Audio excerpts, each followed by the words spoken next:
donné un titre, pas simplement les 4 piliers du mariage chrétien, mais je sous-titre du moins du plaisir au bonheur de se donner. Du plaisir au bonheur de se donner. Pourquoi? Parce que il me semble que lorsque nous recevons un homme et une femme qui ont le projet de se marier,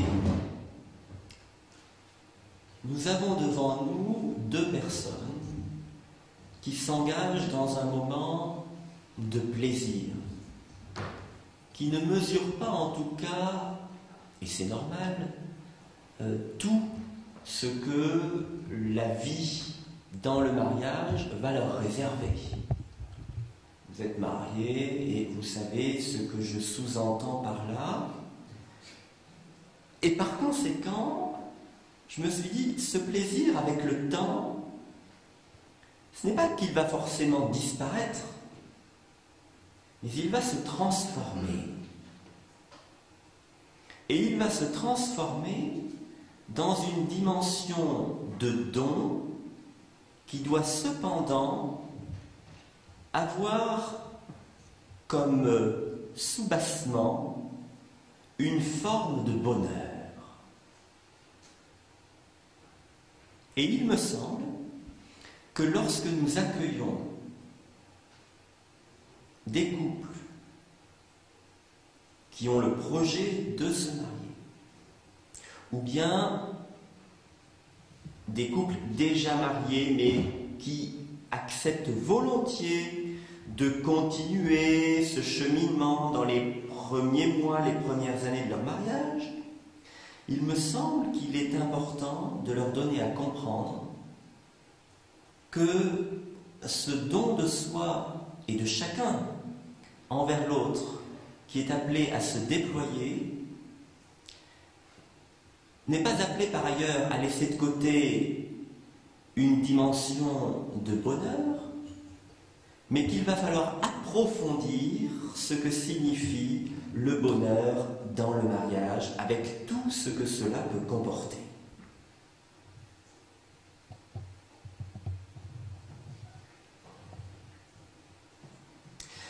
Par ailleurs, et toujours en guise d'introduction, peut-être que pour que nous abordions le sujet de façon intéressante, il nous faut nous reposer la question de l'importance que nous donnons à la famille.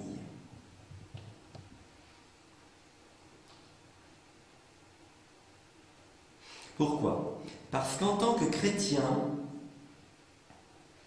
nous considérons que la famille naît du mariage.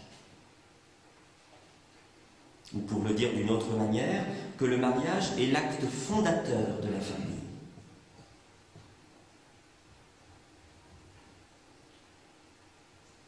Or, il nous est à peu près impossible d'imaginer la société humaine sans famille, dans la mesure où elle est un lieu privilégié d'épanouissement de la personne.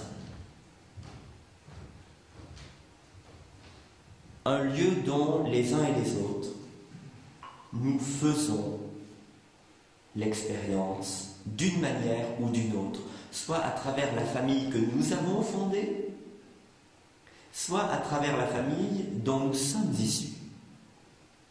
D'ailleurs, les deux ne s'opposent pas. Mais vous comprenez que dans la bouche d'un prêtre, il ne s'agit pas de la famille qu'il a fondée. Il comprend l'importance de la famille à travers la famille dont il est issu.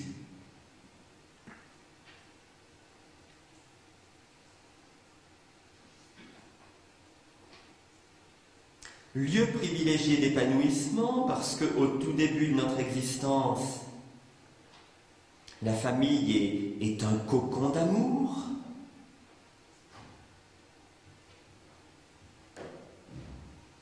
Elle devient peu à peu le lieu d'où nous tenons les traits essentiels de notre éducation.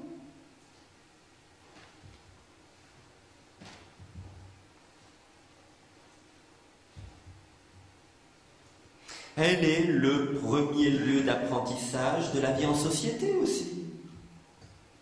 Dans une famille, nous avons plusieurs membres. C'est une société en petit, une famille. Nous apprenons des aspects majeurs de la relation à l'autre dans une famille. Et nous n'avons pas la même relation avec nos parents, avec nos frères et sœurs, avec nos cousins et cousines.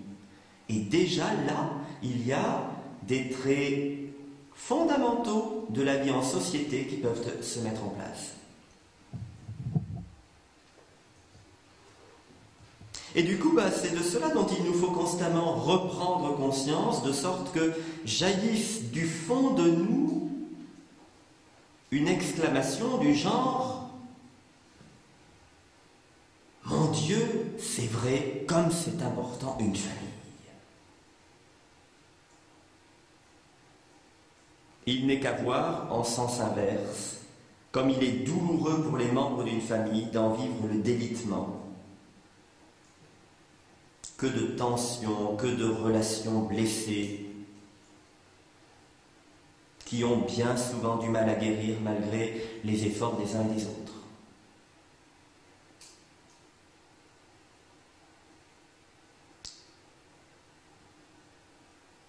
Mais pour construire une famille,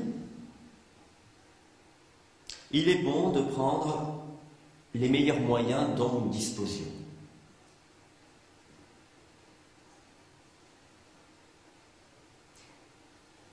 Et on peut dire que le mariage est le soubassement de ces moyens, puisque je vous disais tout à l'heure qu'il est l'acte fondateur de la famille. Il est le roc sur lequel la famille est appelée à s'édifier en apprenant à aimer à la manière de Dieu.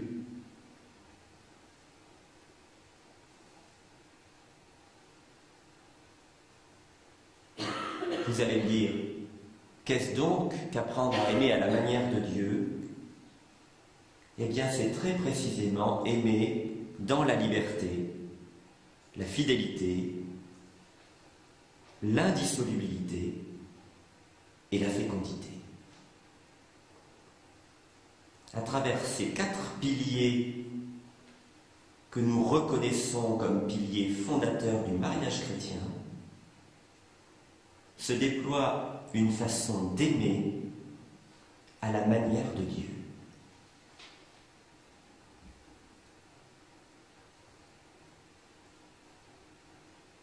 Entrons maintenant plus précisément dans le vif du sujet avec le premier de ces piliers.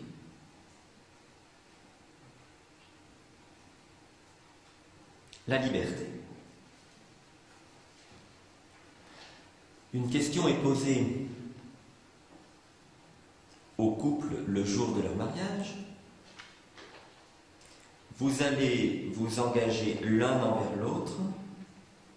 Est-ce librement et sans contrainte?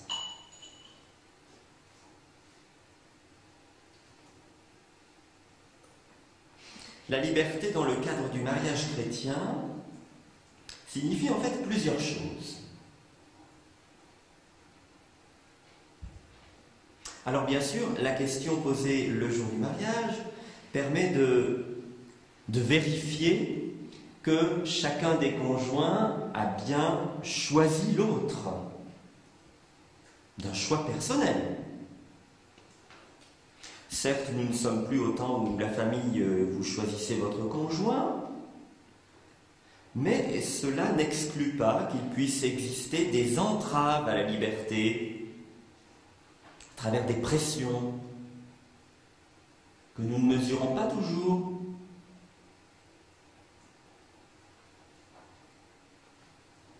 Par exemple, alors, quand est-ce que vous vous mariez? Le dire une fois ne constitue pas une pression, bien entendu. Le dire trop souvent peut le devenir. Si pendant 2 ans, de façon régulière, 2 jeunes entendent « Alors, quand est-ce que vous vous mariez ?» Ça peut devenir lourd, si vous me passez l'expression.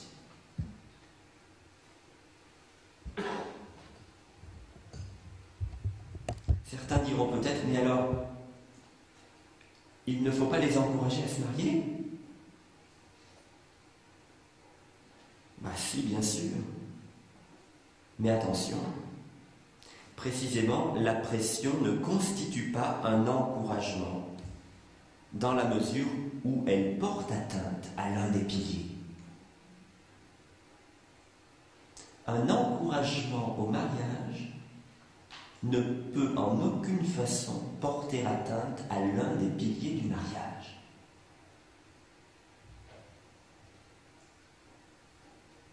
Et cela, nous n'y pensons en général pas.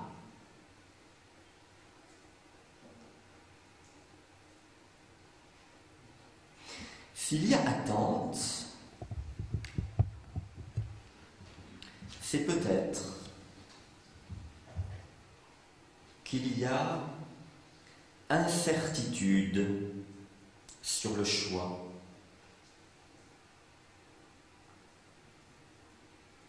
Or, si cette incertitude se révèle après le mariage, elle risque fort d'être une cause de séparation.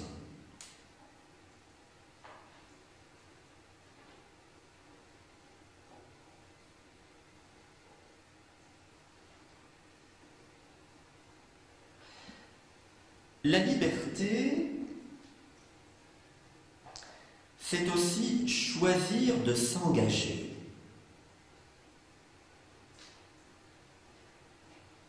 Sentez bien ici que les choses s'enchaînent.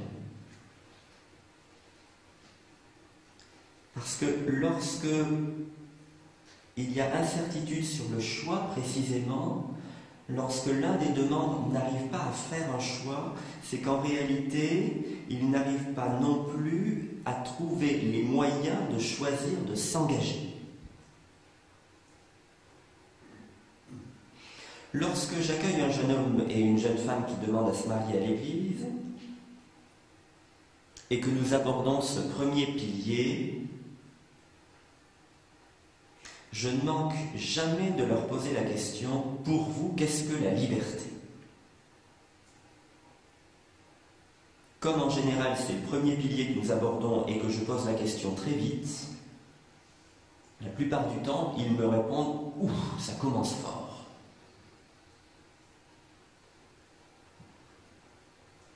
Il arrive que l'un des deux réponde « C'est un peu faire ce que l'on veut ». Dans ce cas-là, l'autre le regarde et nuance. Pas tout à fait quand même.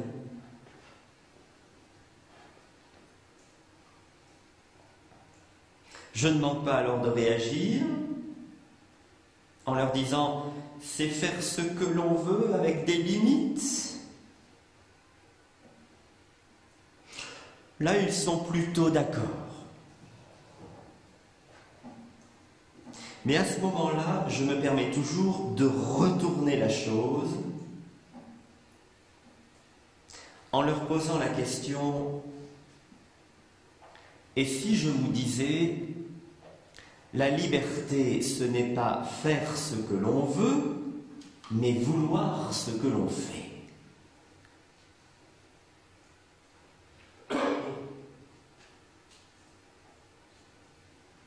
En général, ils commencent par un grand silence, parce qu'ils essaient de comprendre ce que l'on veut dire.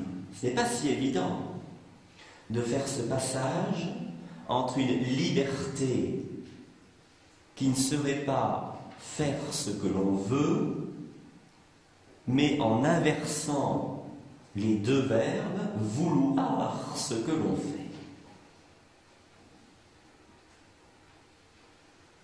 Et pour le comprendre, je précise alors très simplement, imaginez comme nous serions libres si dans tout acte que nous posons, il y avait une pleine volonté, une pleine conscience. Si dans tout acte que nous posons au long de nos journées, à chaque fois, nous étions pleinement conscients de ce que nous faisons. Imaginez ça.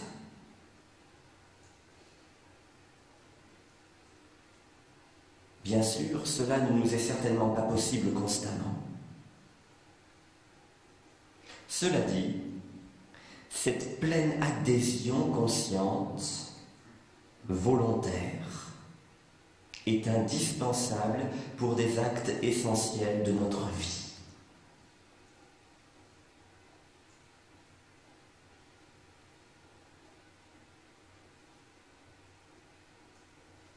Se marier librement, c'est donc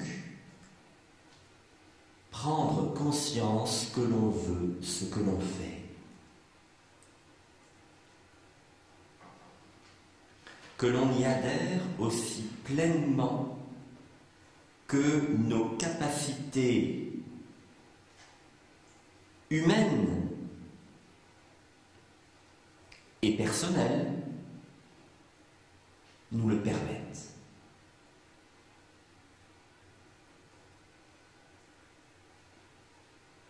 À ce titre, vous comprendrez que la liberté implique une maturité psychologique, sociale et morale en vue d'assumer ses actes et ses engagements. Maturité psychologique, sociale et morale ne signifie pas perfection, ne signifie pas non plus capacité intellectuelle. C'est d'un autre ordre.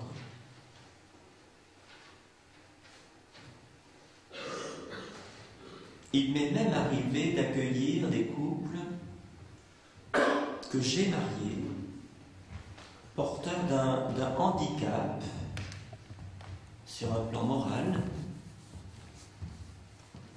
et autant avant de commencer la préparation, je me disais, est-ce que tu as raison d'entamer cette préparation? Autant à travers les rencontres que j'ai pu faire avec eux, il m'est bien apparu qu'ils avaient une capacité à s'engager. Donc, nous ne sommes pas, en parlant de maturité psychique, sociale et morale, dans un ordre de capacité intellectuelle des choses.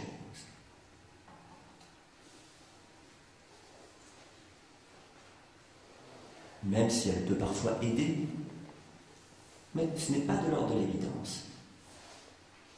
Soulignons aussi que la véritable liberté dans le mariage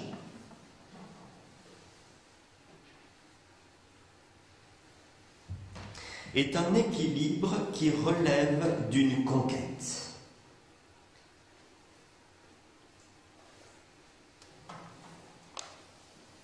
Pourquoi? Parce qu'elle est un patient effort de bienveillance mutuelle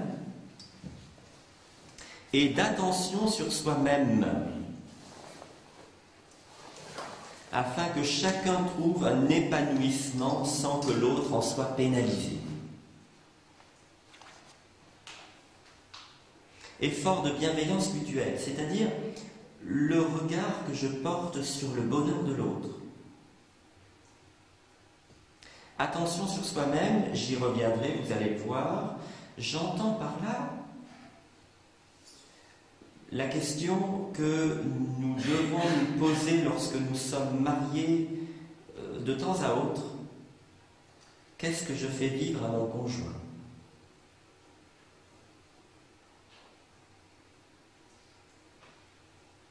Je développe un tout petit peu tout ça. C'est le travail de toute une vie de trouver sa véritable liberté dans le respect de celle de l'autre.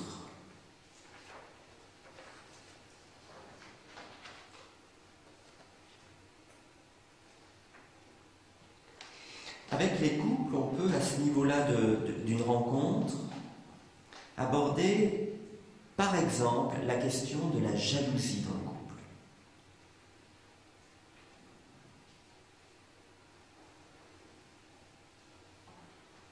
Je pense qu'à un moment ou à l'autre des rencontres avec des personnes qui demandent le mariage, il faut aborder la question de la jalousie dans le couple.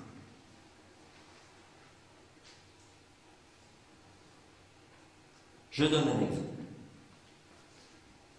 Je suis marié depuis 5 ans. Mon épouse est à la fois bonne épouse et bonne mère de famille, en plus de sa profession qu'elle assume de son mieux. Voilà qu'elle m'annonce un beau matin qu'elle a retrouvé 2 de ses meilleurs amis IES.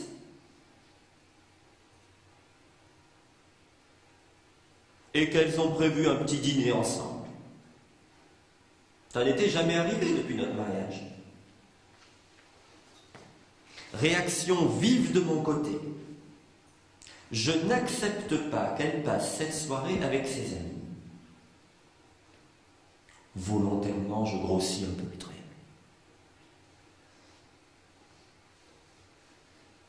Mais à ce moment-là, tout de même, cela signifie que ma relation est captative. Mon conjoint risque d'étouffer. Et c'est ici que j'aurais tendance à penser que nous devrions plus souvent nous poser à nous-mêmes la question: qu'est-ce que je fais vivre à mon conjoint ?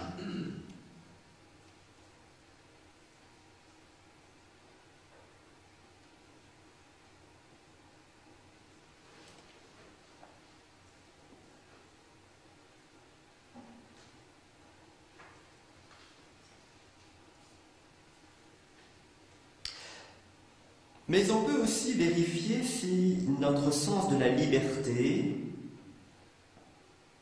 n'est pas en réalité soit une forme masquée d'indifférence qui s'est développée avec le temps, soit de l'ordre d'une acceptation sacrificielle.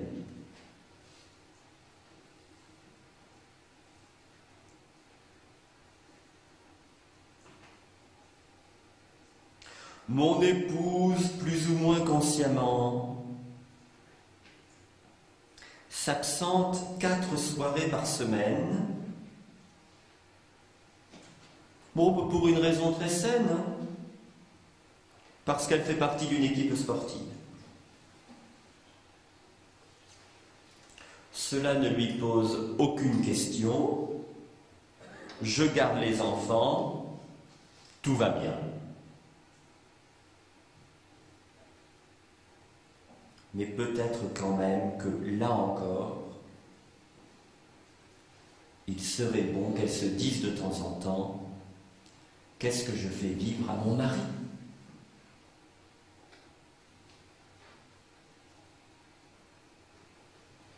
C'est-à-dire, est-ce que moi, de mon côté, je ne suis pas dans une forme d'indifférence par rapport à mon foyer ? J'ai mon mari, j'ai mes enfants, 4 fois par semaine absents, c'est beaucoup.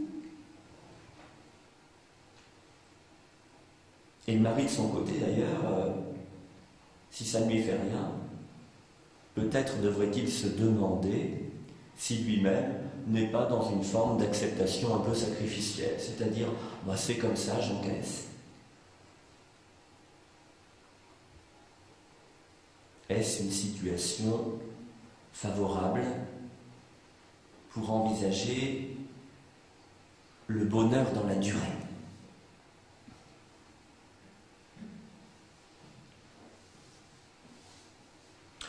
Voilà pour quelques aspects concernant la liberté.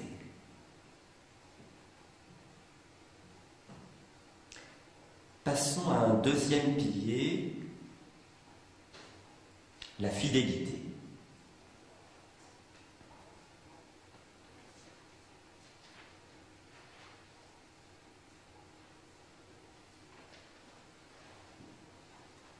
Le jour du mariage, chacun des deux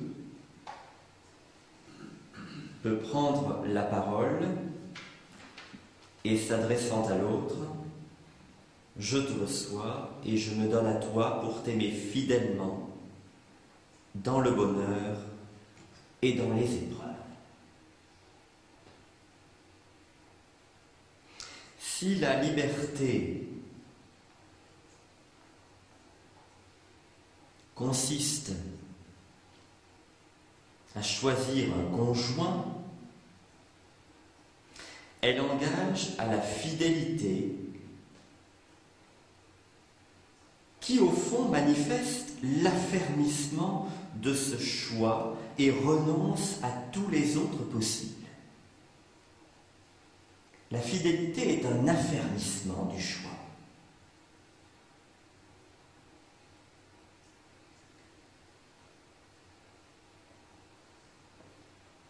Et une fois de plus, c'est librement, donc volontairement et sciemment, qu'elle renonce aux autres possibles. Pas forcément toujours dans la facilité. Quand je dis librement, volontairement, sciemment, très volontairement, je ne rajoute pas facilement. On n'a jamais dit que le mariage était facile. La parole donnée le jour du mariage engage à vivre en responsabilité l'un de l'autre.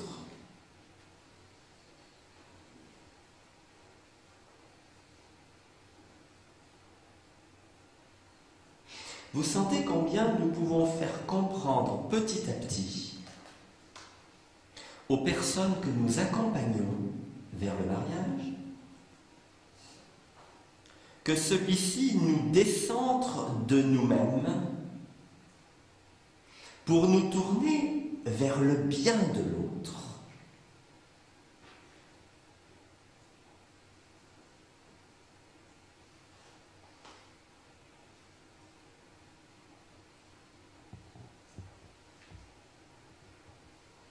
La fidélité, c'est une haute manifestation du respect de celui ou de celle avec qui je me suis engagé.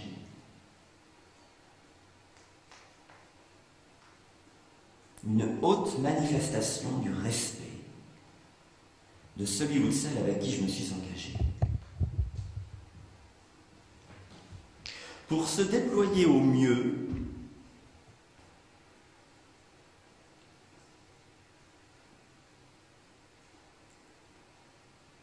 elle suppose une juste connaissance des forces et des fragilités de l'autre.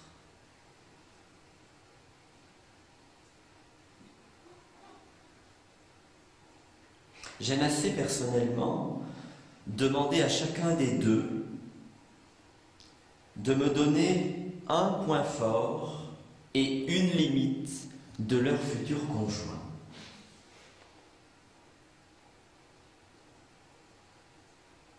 Plus on connaît l'autre,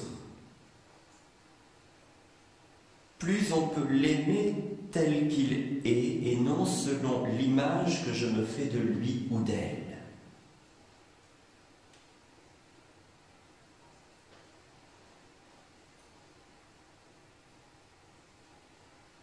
Plus aussi, on apprend à adopter les bonnes réactions envers son conjoint. Comment adoptons-nous les bonnes réactions envers une autre personne? C'est en apprenant à la connaître. Nous avons tous et toutes fait cette expérience, mais encore faut-il que nous en prenions conscience.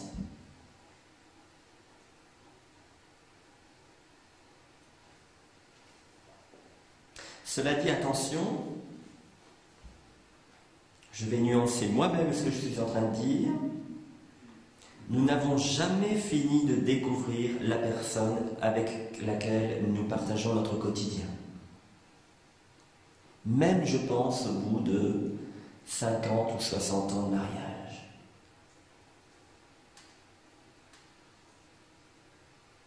Et en ce sens, l'autre demeure toujours un mystère. C'est d'ailleurs très beau cela. L'autre demeure un mystère. C'est peut-être un sens dans lequel nous pouvons comprendre qu'il est image de Dieu. Y compris d'ailleurs pour lui-même, dans la mesure où notre existence n'est pas figée. On n'a pas toujours conscience que pour nous-mêmes, nous sommes un mystère. Saint Augustin nous l'a laissé entendre quand il dit que Dieu est plus intime à nous-mêmes que nous-mêmes. Nous n'arrivons pas à faire le tour de nous-mêmes. Notre existence n'est pas figée, du début à la fin, elle est en évolution.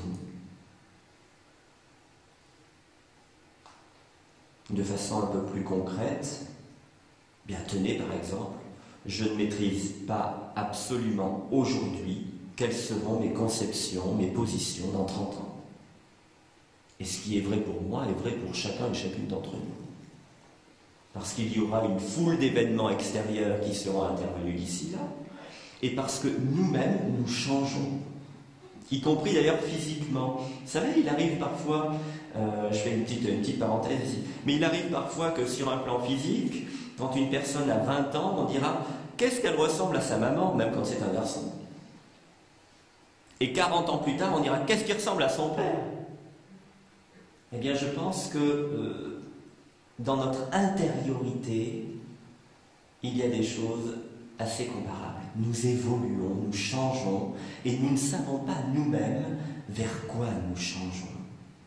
En revanche, il nous faut apprendre à avoir une maîtrise de tout cela tout de même, de sorte précisément qu'un conjoint dans un couple n'en fasse pas les frais.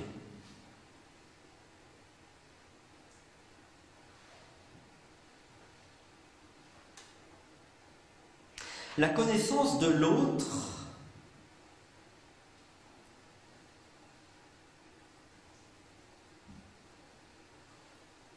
fait aussi grandir une complicité entre les époux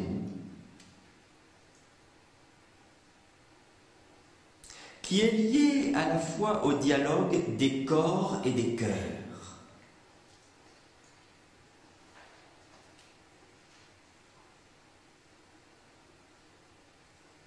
Sur un plan physique, cette complicité se manifeste dans une intimité qui est propre aux époux.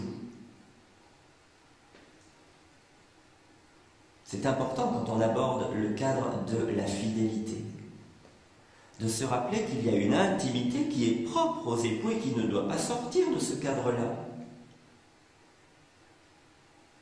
Mais sur un plan humain plus large,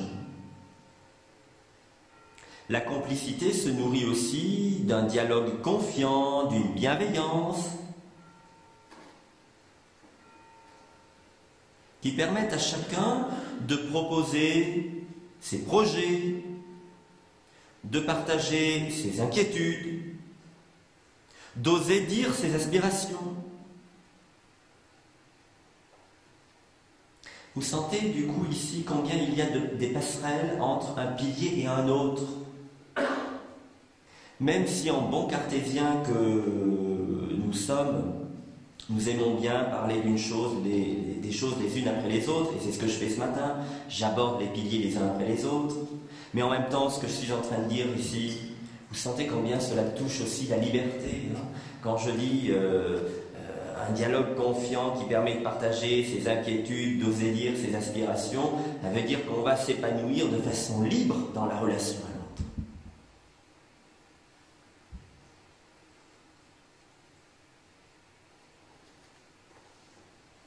La fidélité tend aussi à dépasser le sentiment agréable dans l'instant.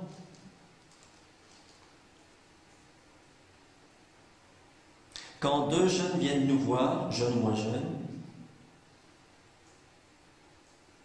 s'ils viennent nous voir pour se marier, c'est que pour le moment tout va bien. donc qu'ils sont dans un sentiment agréable pour le moment. La fidélité va justement tendre à dépasser cela. Alors, s'il est normal que le ressenti fasse partie de l'amour, je ne suis pas de ceux qui expulsent le sentiment de l'amour. Je ne vois pas comment un amour pourrait exister sans qu'il y ait une dimension de sentiment. Mais en même temps, le sentiment ou le ressenti n'est pas le tout de l'amour. J'entends par là que s'il y a des périodes où l'on ressent moins pour l'autre, cela ne signifie pas forcément que je l'aime moins.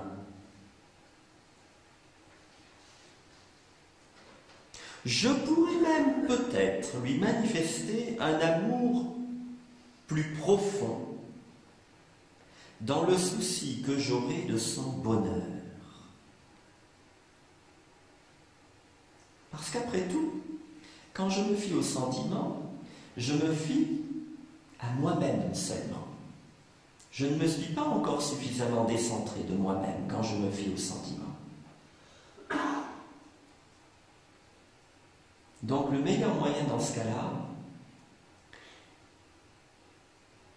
c'est d'aller au-delà, de ne pas penser simplement à ce que je ressens, mais au bonheur de l'autre. Et quand je dis l'autre, déjà, je commence à lancer une perche vers le pilier suivant. L'autre n'est peut-être plus seulement mon conjoint, mais c'est aussi mes enfants.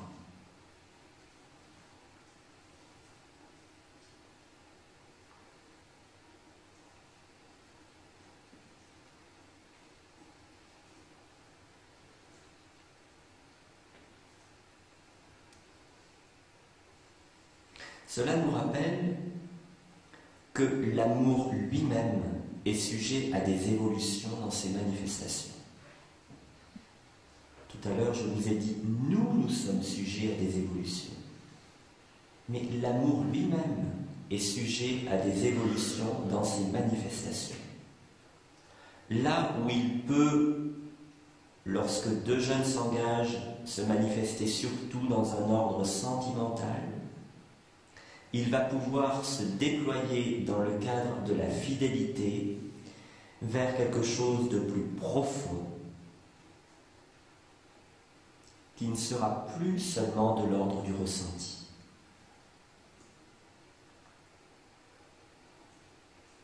La fidélité est une manifestation de l'amour qui grandit.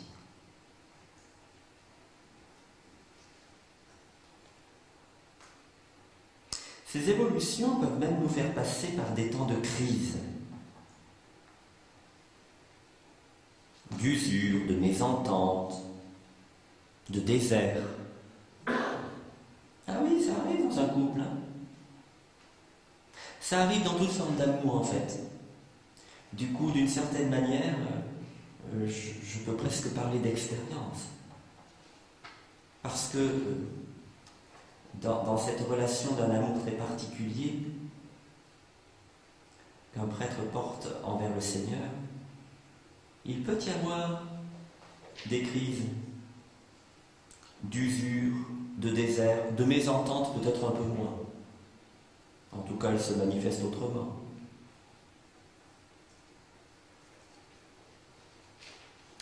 Quoi qu'il en soit, ce sont des épreuves. La fidélité est alors l'expression d'un amour plus grand que l'épreuve.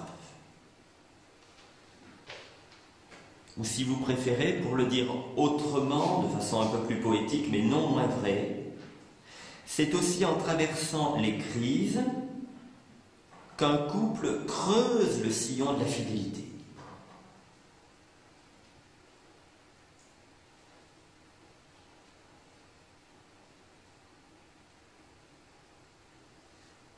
À mon sens, un petit conseil est toujours valable à ce moment-là lorsque l'on discute avec les couples. à savoir que lorsqu'une crise devient plus grave, il est bon de ne pas rester seul et de faire appel à une personne extérieure et suffisamment compétente pour bien accompagner.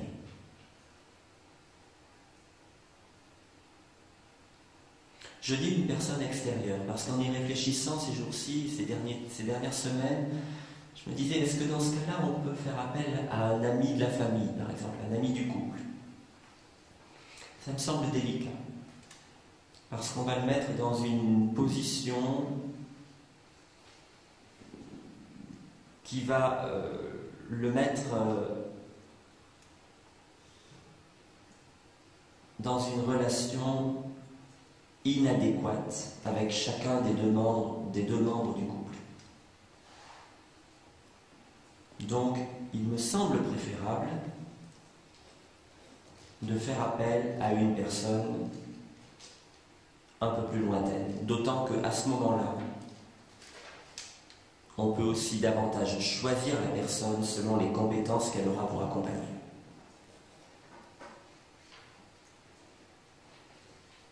Il y a des conseillers conjugaux, donc tant vaut les faire travailler. Enfin, la fidélité intègre le pardon.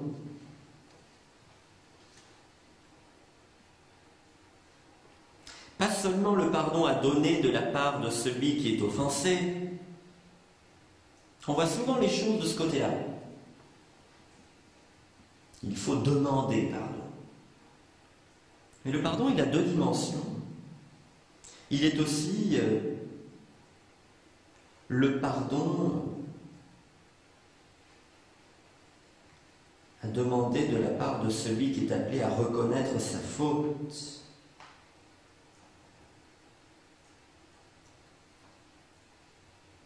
Deux dimensions. Celui qui offre et celui qui reçoit dans le pardon. Il me paraît difficile de faire un grand discours sur le pardon. Pourquoi? Parce qu'il est un cheminement propre à chacun.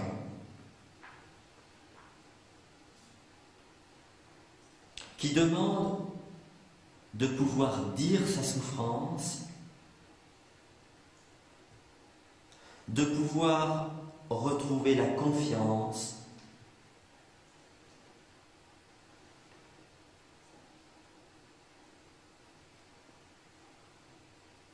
qui demande à l'autre de regarder la blessure faite sans la nier et d'entreprendre une œuvre de conversion, un changement de vie, de sorte qu'un chemin nouveau soit possible.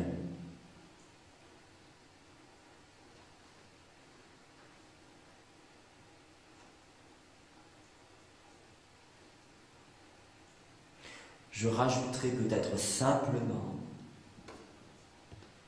qu'il nous faut apprendre à demander pardon. Or, là encore, pour le faire, il nous faut de temps en temps faire une relecture de nos attitudes envers notre conjoint.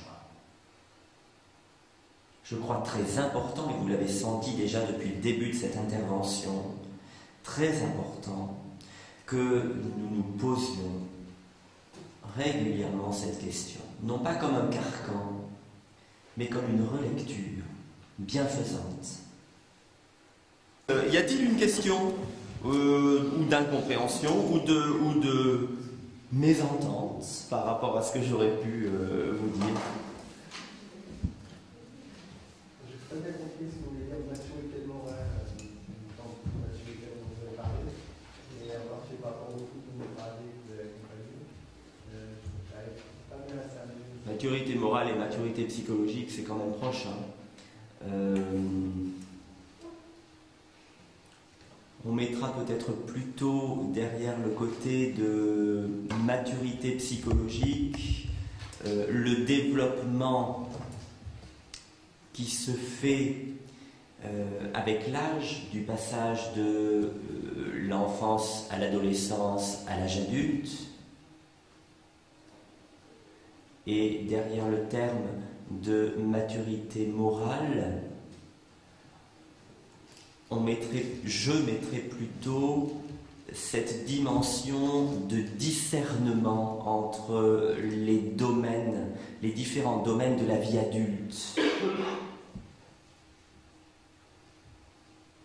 Comment j'apprends à discerner de sorte que je sois capable de bien me situer dans les différents domaines de la vie adulte. Voilà, c'est un peu ma façon de faire une nuance.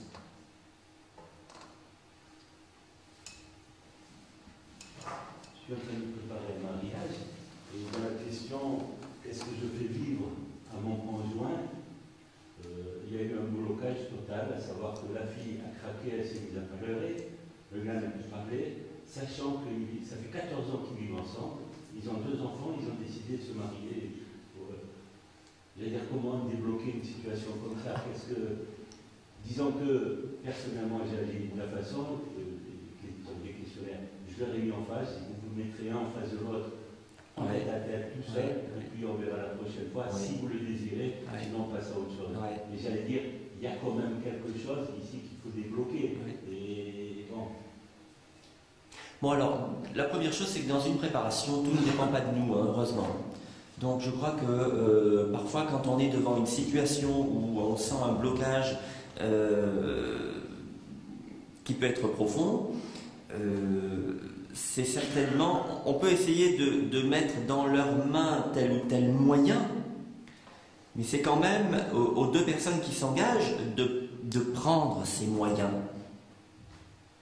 Donc voilà, d'une part, je pense qu'il ne faut pas que l'accompagnateur culpabilise, si vous voulez. Bien. Ensuite, je crois que c'est très bien de leur avoir donné du temps en leur disant, ben voilà, vous prendrez du temps ensemble, parce que manifestement, là, il y a quelque chose qui bloque, et c'est justement à vous de le voir ensemble. Parce que, ou alors sinon, il aurait fallu que, sur le moment, ils puissent tout de même, au moins partiellement, s'expliquer. Si on ne sait rien, on ne peut pas aider. Enfin, à mon avis. Je ne vois pas comment.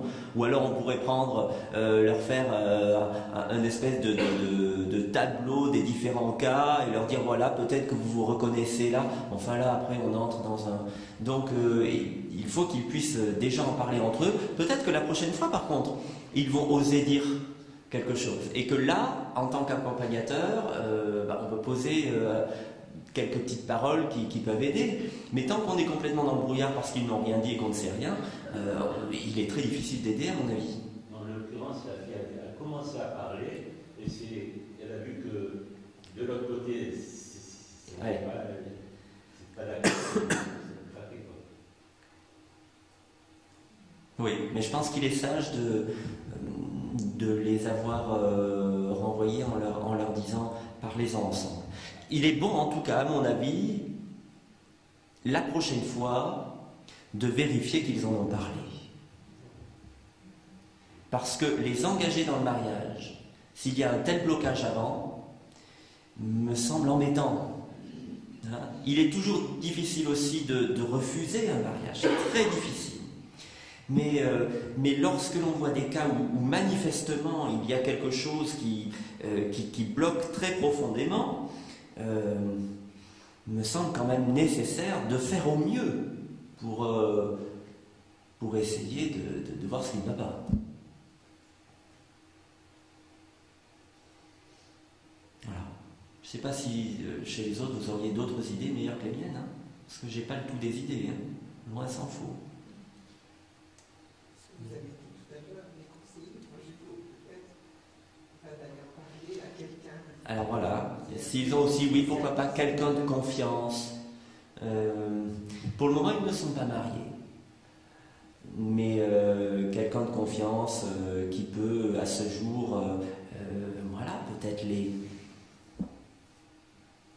Y a-t-il une personne, oui, c'est une question qu'on peut leur poser, y a-t-il une personne personne vers laquelle vous oseriez vous confier plus facilement. Voilà.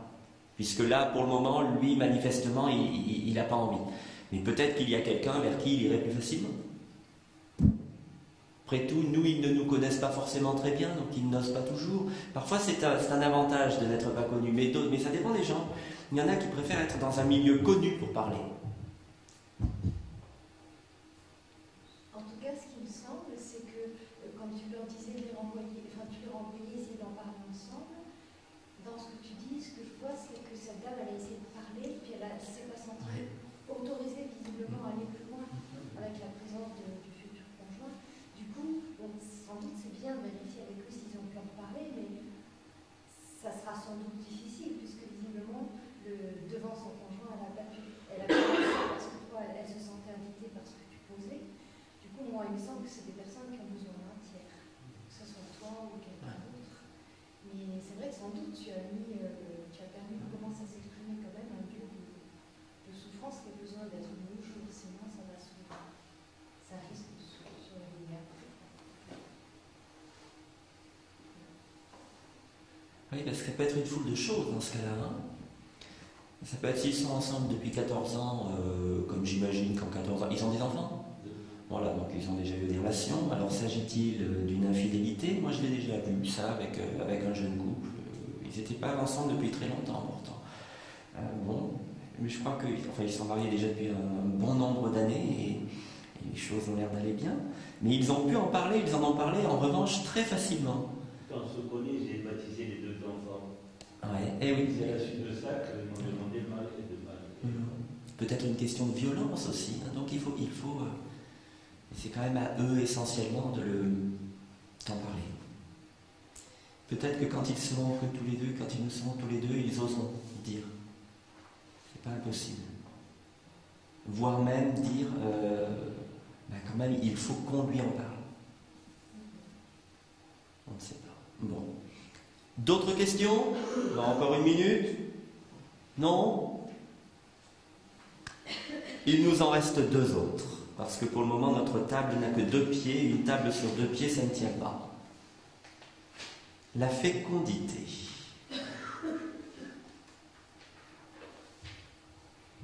Là encore, le jour du mariage, le prêtre ou le diacre est appelé à poser cette question au couple.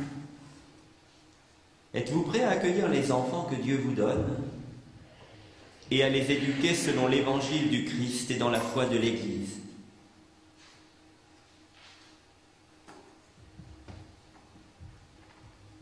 La question a son importance, mais elle limite beaucoup la dimension de la fécondité dans un couple. Parce que, là encore, la fécondité d'un couple recouvre plusieurs dimensions.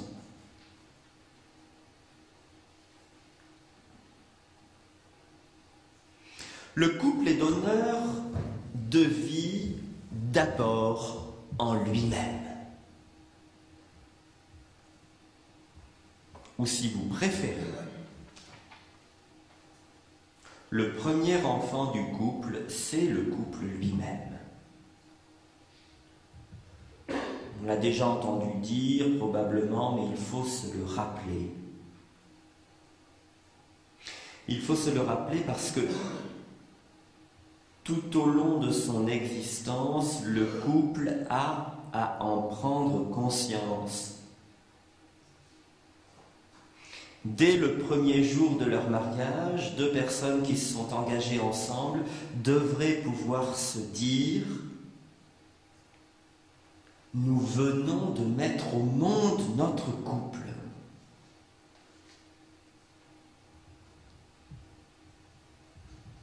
Vous savez pourquoi c'est important? C'est important parce que c'est une force. Ils sont déjà forts de cette première mise au monde.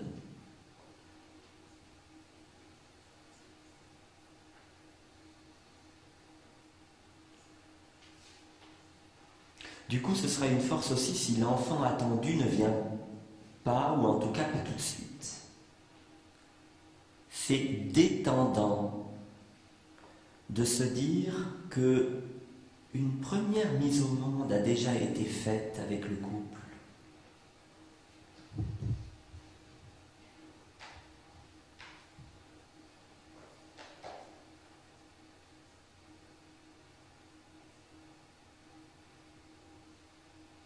Et oui, désirer un enfant est fondamental pour un couple. Or, l'expérience montre qu'il ne vient pas toujours, et loin s'en faut, ce qui est très déstabilisant pour le couple et qui crée pour le coup un blocage. Il faut donc à ce moment-là qu'il puisse prendre conscience qu'il y a d'autres manières d'engendrer. Le couple lui-même en est une et c'est rassurant. Attention, j'y reviendrai, cela ne signifie pas forcément qu'il faille s'en contenter.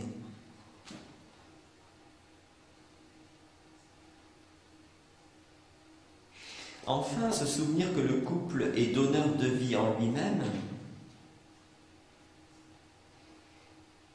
retrouvera un sens fort le jour où les enfants auront quitté le foyer, qui coïncide en plus avec le moment de la retraite qui approche.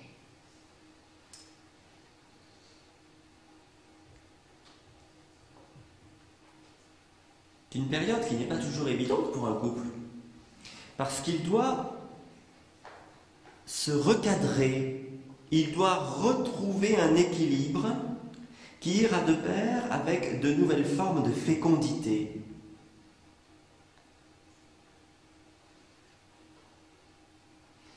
La prise en charge de responsabilités que l'on n'aurait pas pu prendre précédemment, par exemple, comme des engagements sociaux, des engagements ecclésiaux.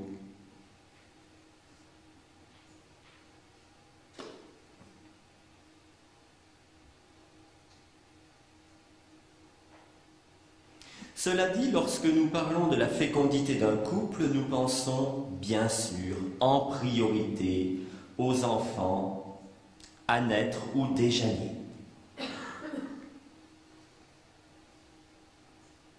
Tenons bien les deux, les enfants à naître et déjà nés. Nous célébrons le mariage d'un grand nombre de couples qui ont déjà des enfants. Et je crois que c'est très important de bien manifester l'attention que nous portons à ces enfants-là, pour que eux ne vivent pas le mariage de leurs parents comme un nouveau départ de leurs parents. Auquel cas, ils pourraient penser que eux vont rester en arrière, ce qui ne serait pas bon.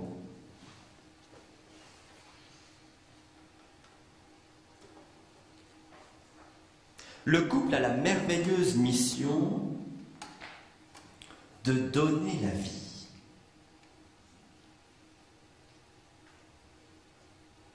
Ce qui suppose bien sûr que l'intimité amoureuse y trouve sa place. Et dans ce cadre, chacun des deux doit pouvoir dire ses plaisirs et ses déplaisirs. Ses déplaisirs de sorte que l'on n'ait jamais l'impression d'être l'objet de l'autre, par exemple.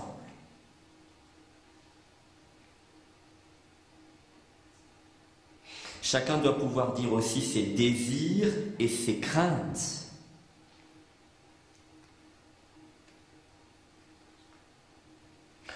Cela nous rappelle que sur le plan de l'union physique, l'harmonie n'est pas forcément trouvée d'emblée, ou qu'elle peut se perdre momentanément.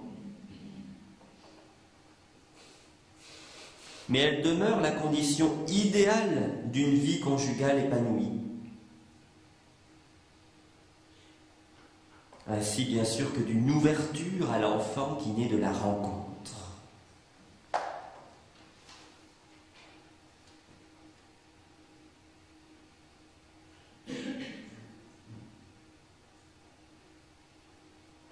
L'amour voulant toujours se partager, eh bien, dans le cadre conjugal, l'enfant sera une concrétisation de ce partage. Concrétisation d'un partage d'amour.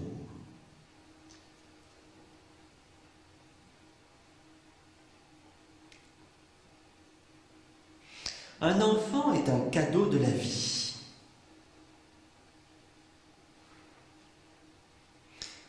Il me semble extrêmement important d'insister sur ce point, à une époque où nous voulons facilement être maîtres de tout. Un cadeau n'est pas quelque chose que l'on prévoit, c'est quelque chose que l'on reçoit. Et du coup, ceci prend un relief particulièrement saisissant lorsque nous abordons la question de l'enfant.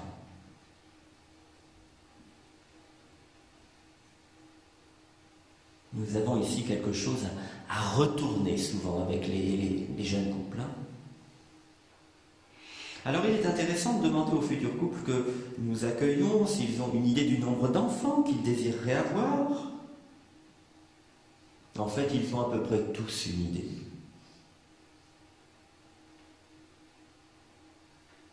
La plupart du temps, ils vont parler de 2 ou 3 enfants.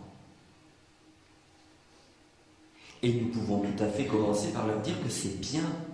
Il faut les encourager. Déjà, ils veulent des enfants, et la plupart du temps, ils parlent de plusieurs. Bien, voyons ce qui est très positif, et il faut les encourager. C'est bien. Cependant, il me semble important de créer une ouverture vers ce que j'appellerais l'imprévu.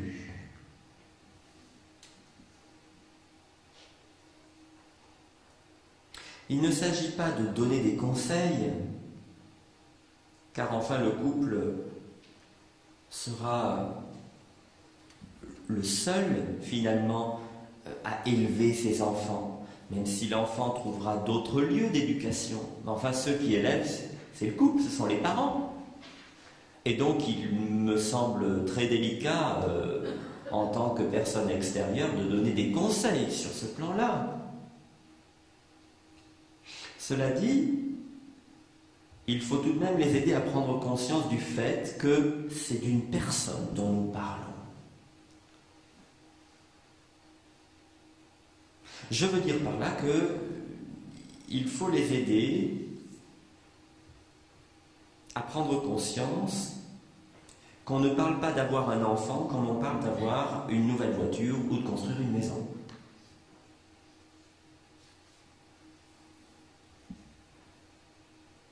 Or, eux vous en parlent parfois exactement dans le même cadre.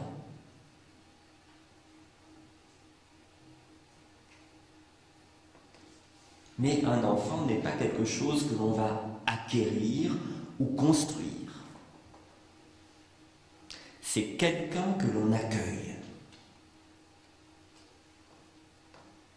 Ou que l'on n'accueille pas.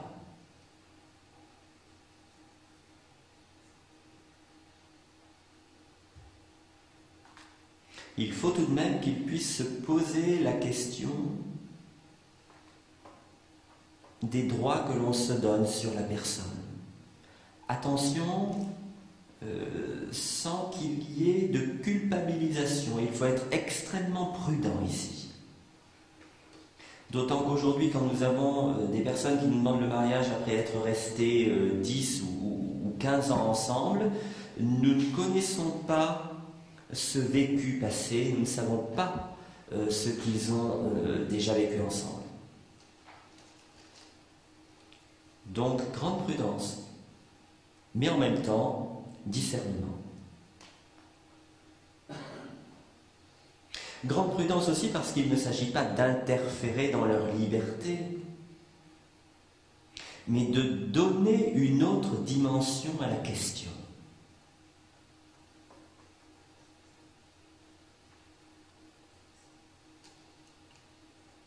Pour les aider à prendre conscience de la beauté de cette dimension,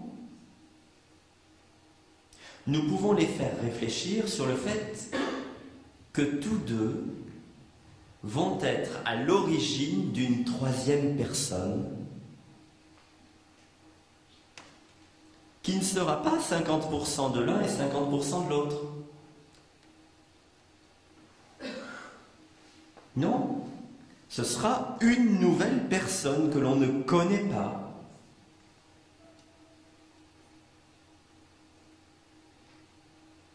Qui n'a jamais existé.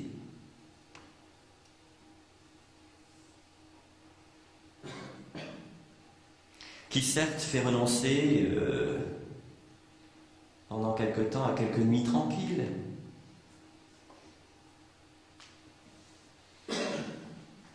qui nous place aussi devant les imprévus de la vie. Et oui, il y a des enfants qui en font voir à leurs parents. Mais enfin, quel grand mystère que de pouvoir être à l'origine d'une personne avec laquelle nous serons invités à entretenir une relation tout de même très privilégiée.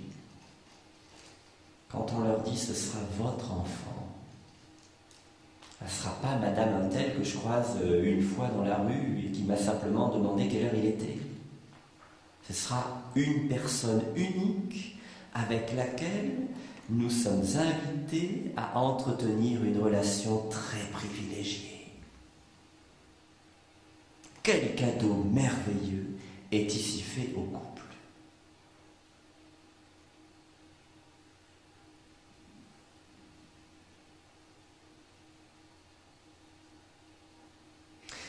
Il est beau aussi qu'ils aient réfléchi avant le mariage au problème de l'enfant qui ne vient pas,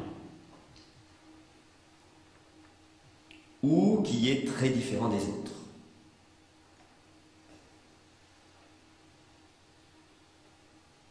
Ce sont de lourdes et difficiles épreuves à traverser pour un couple. Prenez par exemple le cas d'un couple dont le tout premier enfant naît porteur d'un gros handicap. C'est extrêmement traumatisant pour le couple dans ce cas-là. Ça peut l'être un petit peu moins ou de façon un peu différente quand ce n'est pas le premier. Mais quand c'est le premier, chacun risque de s'enfermer dans sa peine en se demandant quelle est sa part de culpabilité.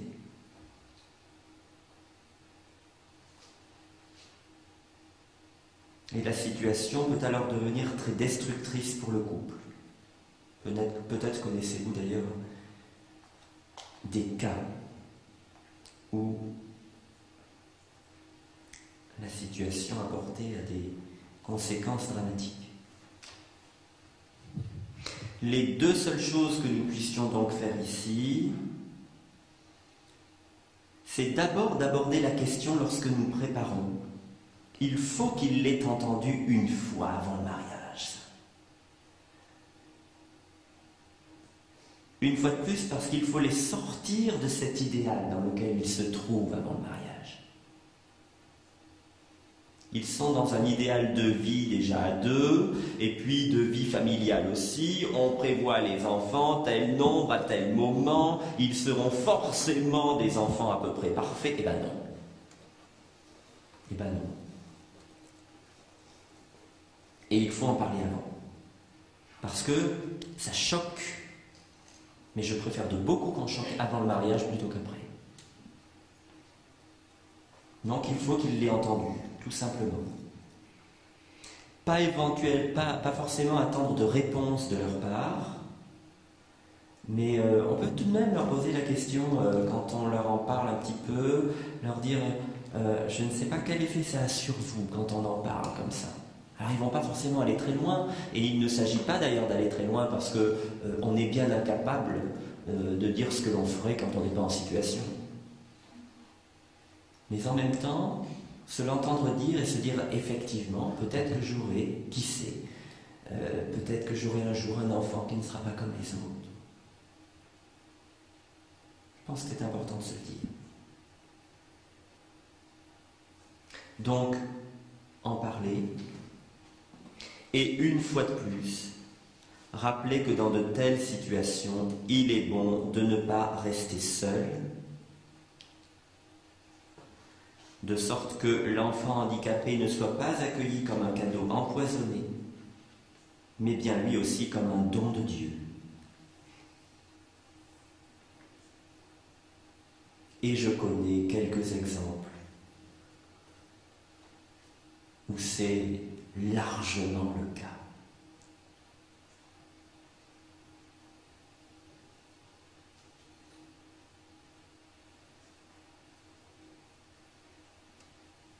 Je connais une petite fille trisomique qui est appelée par une partie de la famille notre cadeau du bon Dieu. Et finalement, alors ça ne veut pas dire que au départ ça a été forcément très facile, hein, parce qu'il faut accueillir. Mais en même temps, vécu ensemble sur un plan familial, large, un peu large, avec les frères et sœurs, les oncles et tantes, les grands-parents, et avec le temps qui joue, eh bien, c'est un réel cadeau du bon Dieu. Dernier cas, lorsque l'enfant ne vient pas, j'y ai déjà fait allusion tout à l'heure, parce que justement, voilà, si le couple prend conscience qu'il est déjà en lui-même un premier enfant, c'est une force. J'y reviens maintenant pour aborder la question elle-même. Lorsque l'enfant ne vient pas, comment les parents le vivent-ils? Enfin, les parents qui ne le sont pas du coup.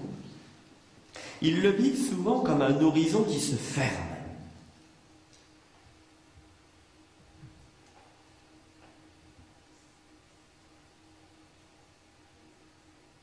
Et il est bon d'envisager avec eux, dès la préparation, d'autres possibilités, en particulier cette possibilité qu'est l'adoption. Là encore, il faut en parler. Et les inviter à en parler. L'adoption non pas comme un geste de générosité, ni même comme un simple itinéraire bis, possibilité par ailleurs. Non, mais comme une véritable voie de fécondité et une réalité de la parentalité. C'est une vraie voie de fécondité, et cela ne fait pas que l'on est moins parent.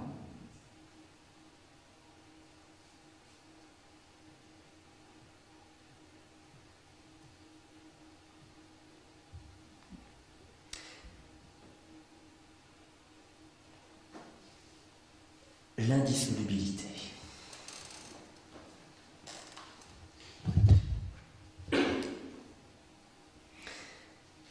La bénédiction nuptiale numéro 5 s'exprime en ces termes. Tu veux maintenant qu'ils construisent un foyer, qu'ils cherchent à s'aimer chaque jour davantage, et suivent l'exemple du Christ, lui qui a aimé les hommes jusqu'à mourir sur une croix.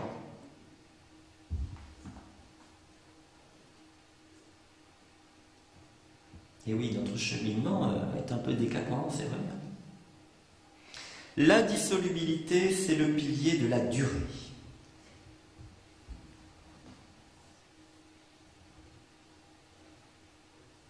Il invite donc à une prise de conscience de la profondeur de l'engagement.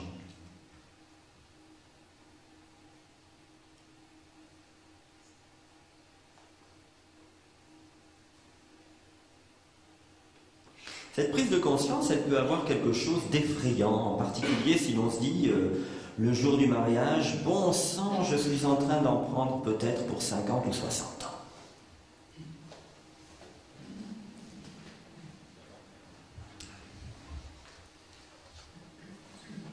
Et il me semble donc bon de recentrer les choses sur le oui de tous les jours.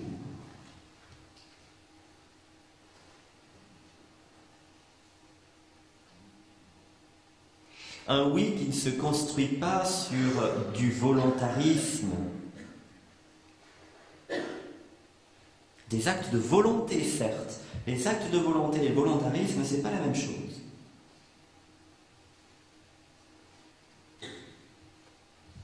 Donc, des actes de volonté, bien entendu, mais un oui qu'il faut aussi demander au Seigneur qui nous accompagne.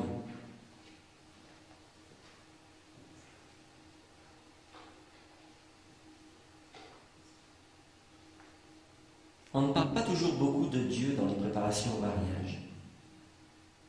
Or, si l'on prépare le mariage dans un cadre chrétien, il faut quand même qu'il y trouve sa place. Et je crois que le oui de tous les jours se construit, cesse d'être du volontarisme, mais peut-être un acte de réelle volonté si nous y joignons la présence de la grâce de Dieu.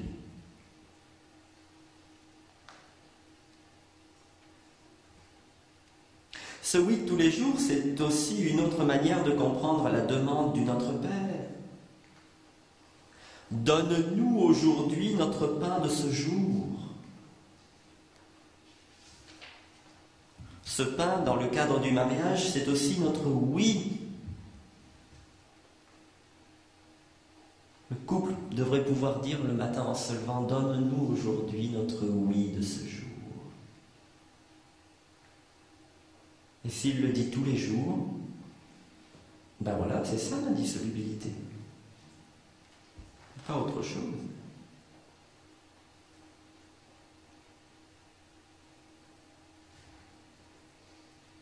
Ce oui ne peut se déployer dans l'inconnu du futur que s'il est dit dans le moment présent, dans le jour qui m'est donné. Il est posé le jour du mariage comme fermeté d'engagement, mais il devra prendre chair dans le quotidien. S'il y a un seul jour où je pose un non qui est un non trop sérieux, je mets à mal la durée de mon couple.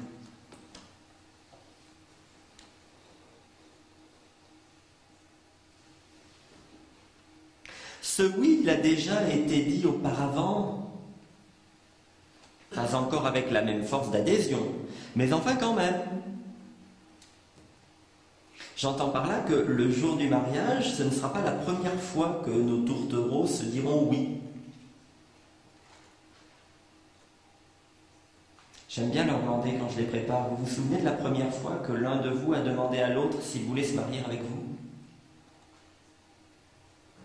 Bien ce oui-là a déjà eu quelque chose de fondateur.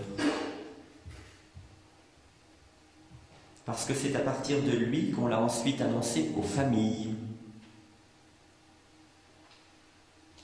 C'est-à-dire qu'il a permis de passer d'un engagement intime à une première dimension officielle.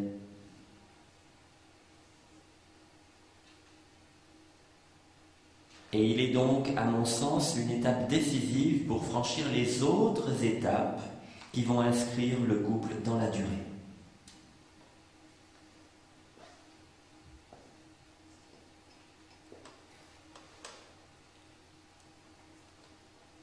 Cette durée est la manifestation d'une stabilité qui est gage de bonheur, de croissance et d'épanouissement.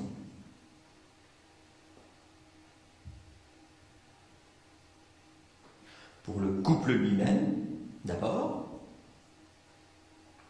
Oui, parce que dépasser les difficultés rend toujours plus fort et d'une certaine manière plus heureux.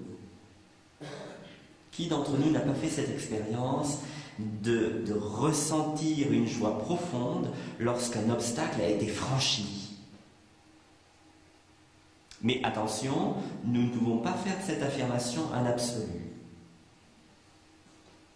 Il peut y avoir des cas où nous serons amenés à conseiller une séparation au moins temporaire, parfois durable,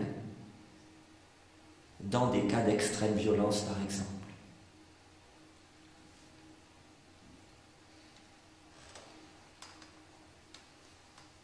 Mais surtout,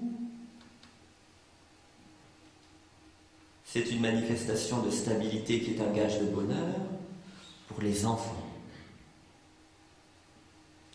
L'expérience montre que le plus souvent,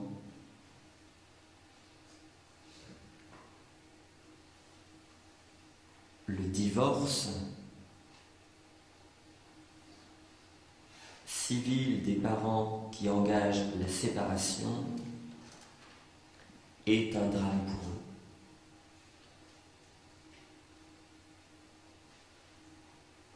Je dis le plus souvent pour que dans mon propos n'apparaisse aucune intention de jugement.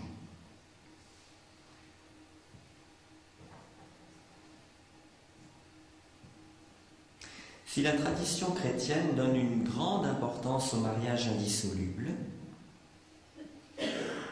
c'est parce qu'il est un don de soi à l'autre et un accueil de l'autre. Alors le don, il a toujours quelque chose de total.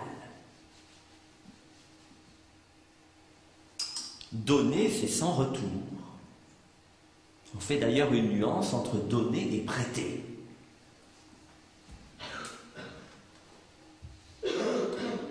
Se donner devient donc chercher à s'aimer chaque jour davantage, comme là encore le souligne la bénédiction nuptiale numéro 5, et cela jusqu'au pardon.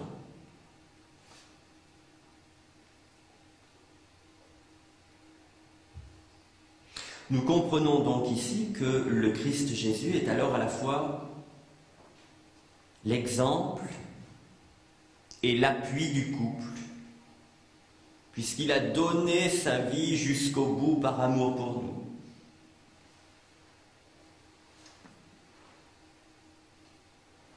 Dans le don de soi, il y a forcément une part de mort à soi-même, mais d'où jaillit une vie nouvelle.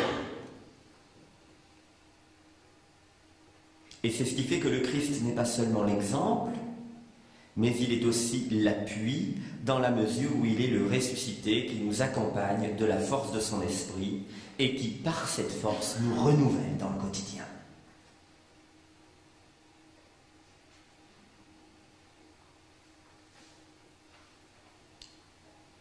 Enfin, ne craignons pas de rappeler aux couples que nous accompagnons que l'indissolubilité manifeste que nous prenons profondément leur engagement au sérieux.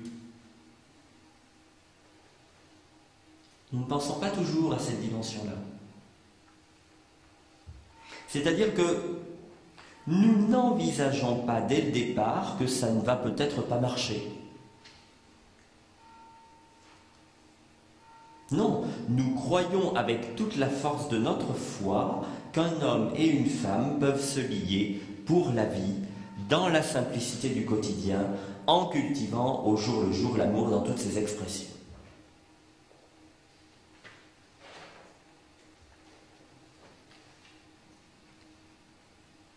C'est-à-dire l'amour amoureux, l'amour de courtoisie, l'amour de tendresse, l'amour qui accueille l'autre en son entier, avec ses richesses et ses limites. Et c'est ainsi qu'il traverse les saisons.